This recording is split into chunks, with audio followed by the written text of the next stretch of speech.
hoping to make it to the podium at the Olympics, taking home the first ever gold in mixed doubles curling. For NPR News, I'm Maureen McCullum in Madison.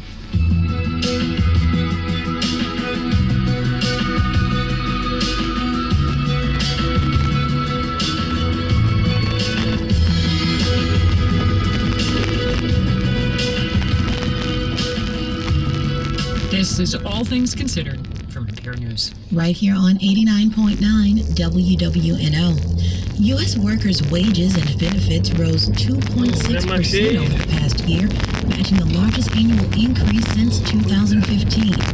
What are the economic factors behind the increase? You'll have to wait for that answer.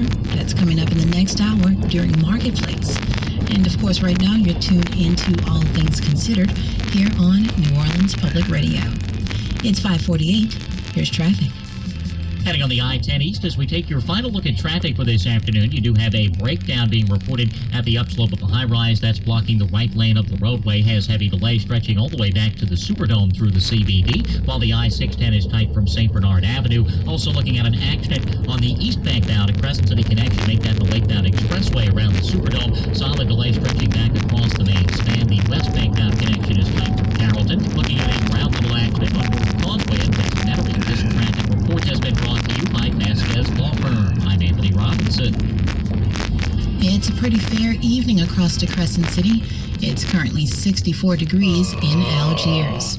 Tonight, mostly cloudy with a low around 53 and south wind around 5 miles per hour. Public Radio Thrive. Shit.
Be read as an interruption to a claim of ownership about my life and the people around me. How do you think people think of Appalachia now because of projects like this? And what would you like to tell those people? You know, like what image would you like to sort of replace in their mind? Something very ordinary. I think the problem that we're starting to see from hillbilly LG, and it's certainly not a new problem in Appalachia, it tends to come in waves. There's an idea that Appalachia is not fundamentally part of the United States, that it's a place within a place, and it's not a place, but a problem. I would like people to understand that Appalachia is very much part of the wider United States. There's no mysterious culture here that explains the realities. And our story is the story of Appalachia cannot be separated from the story of the United States and the historical forces that have shaped us.